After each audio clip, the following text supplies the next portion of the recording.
Bonjour tout le monde, je suis très content qu'on puisse se retrouver sur cette chaîne vidéo. Partageons ensemble un verset des psaumes 107,1. Dieu a envoyé sa parole, sa propre parole, pour nous guérir. Voilà ce que nous révèle le roi David. C'est incroyable quand même. Il nous aime tellement, il nous aime tellement. On est tellement important à ses yeux. Est-ce que je suis important à mes propres yeux? Ça c'est intéressant, hein. Mais on est tellement important à ses yeux. On a tellement une grande valeur à ses yeux.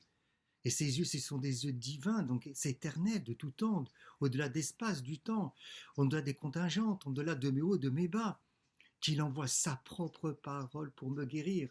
Mais ça veut dire quoi? Je suis malade? Eh ben oui, on est malade. Eh ben oui, on est malade. Qu'on soit des grands rabbins, pas des grands rabbins, des pasteurs, je sais pas qui m'écoutent, voilà. Et qu'on soit des grands méditants, avec des grands enseignants, des grands orateurs, on a tous un problème, on est tous malades. Et en vérité, la révélation, si nous l'accueillons, sincèrement, si nous y croyons, elle va nous faire amener véritablement, et progressivement prendre conscience de ce que nous sommes. En fait, nous ne sommes pas uniquement des créatures créées à l'image du divin, ce qu'on appelle l'image de Dieu, D-I-E-U, même si ce terme, encore une fois, n'existe pas dans la Bible. Non, nous ne sommes pas uniquement des créatures créées à l'image de Dieu, nous sommes dans cette nouvelle naissance. Et oui, il nous a envoyé sa parole pour nous guérir et pour nous faire naître. Notre âme vient en vérité au départ dans sa dimension centrale, importante, qui se trouve au centre de notre cœur. Elle a été enfantée par Dieu, comme une maman qui va enfanter un enfant.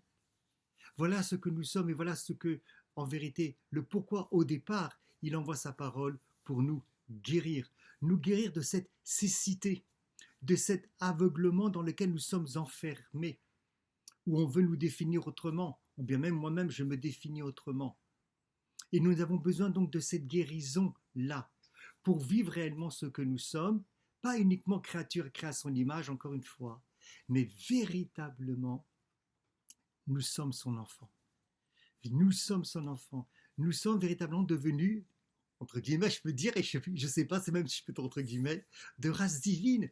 Pas par nature, hein, bien évidemment. C'est parce que lui, par son amour, par sa miséricorde, il envoie sa parole. Nous sommes aussi de race divine. Nous sommes de race humaine, mais nous sommes aussi de race divine. À partir du moment où il a envoyé sa parole et qui nous a donné cette naissance-là au sein de notre âme. Voilà déjà cette guérison que nous devons avoir. Et du fait que je suis de race divine, eh ben j'ai le divin en moi.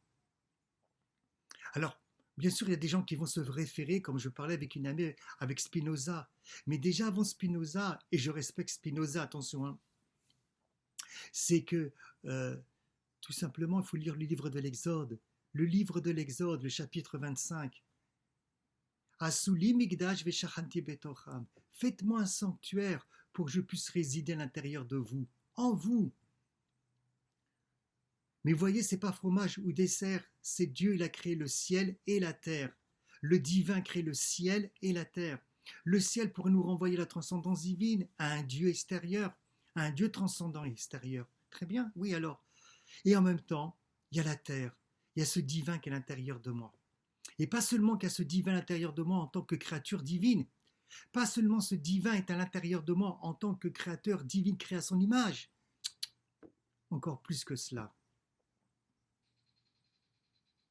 Il y a le Créateur, la présence divine à l'intérieur de moi, parce que maintenant je suis de cette race divine.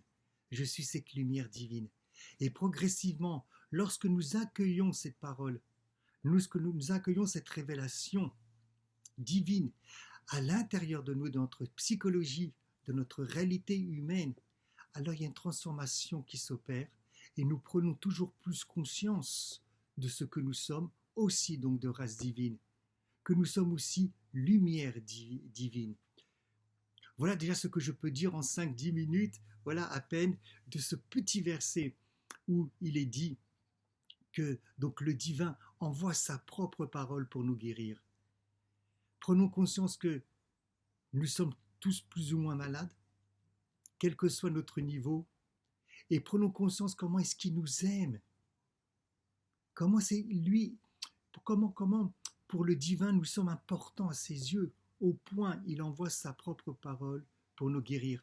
Comme une maman qui va s'occuper de nous, qui va apporter des médicaments pour nous guérir. Mais ma papa, bien évidemment aussi. Hein. Voilà, c'est pas le masculin ou c'est pas le féminin au détriment du masculin au détriment du féminin. On a besoin du ciel et de la terre. C'est une complémentarité. Mais prenons conscience de cela.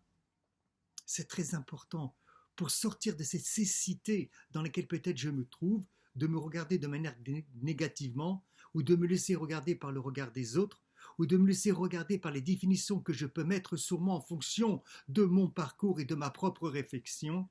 Laissons le divin nous regarder et prenons conscience. Prenons conscience. Nous sommes de race divine, nous sommes cette lumière divine aussi, et c'est la raison pour laquelle il envoie sa propre parole pour nous guérir. Dans la joie, si cette vidéo vous a plu, si ce petit partage vous a plu, merci de le partager, merci de faire connaître la chaîne et à très bientôt dans la joie.